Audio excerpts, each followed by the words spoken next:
Do you have this routine when your child is sleeping? After your child is sleeping, you go to the bed, you sit next to them, you cry, you hug them, you say sorry.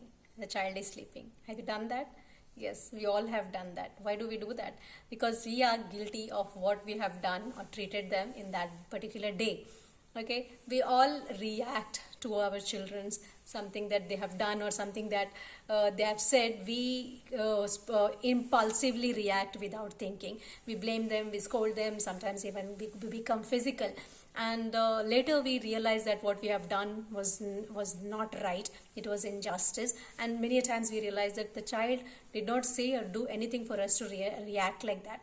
But in fact, what we have done and showed to the child is from Newton's law of motion, every action has equal and opposite reaction, that we have been frustrated in that, but on that day, maybe somebody in the family has, or somebody in our, or maybe our boss or family, somebody has put so much pressure in us, or the situation around us was such bad, or we do not know how to control the situations of our life, that all the frustration that was pent up, now we wanted to put it out somehow, and then there comes our innocent child doing or saying something, and all that we had, we put it on our child.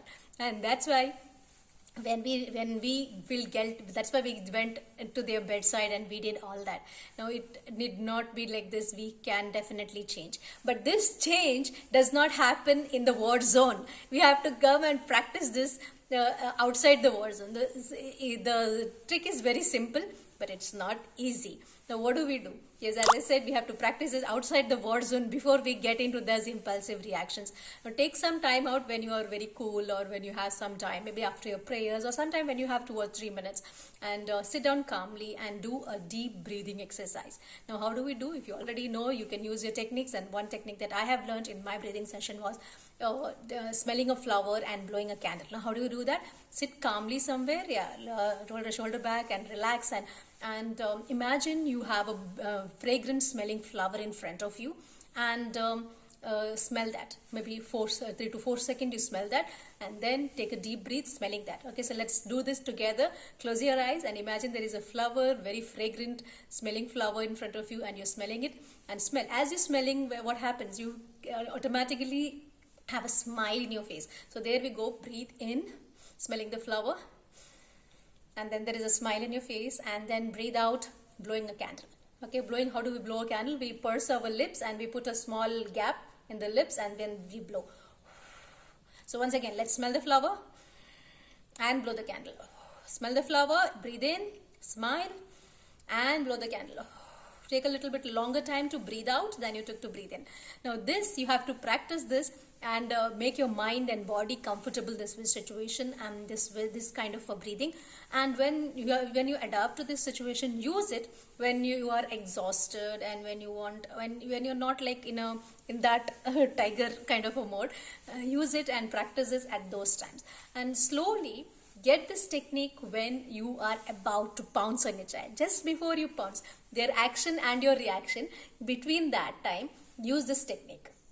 Once in a while at least, just pause, take 3 deep breaths. Now that your mind and body is used to this, it is little bit easier. Of course, it will be not spontaneous. You might have to do it mindfully. Close your eyes, deep breathe, smell the flower. No, you don't have to do that, I'm smelling the flower. No, don't do that.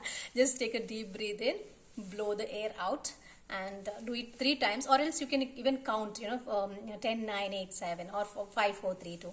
Just count, and then you release. Now if you give a point to your emotional outbursts, and out of 1 to 100, if before doing this kind of an activity, we could rate our emotional outbursts to be 100. Now after doing this activity, the emotional outburst will definitely come down to 50 and below also. And as you go on doing it, there will be times you will see you will not even react. Of course, it needs practice, but change is definitely possible.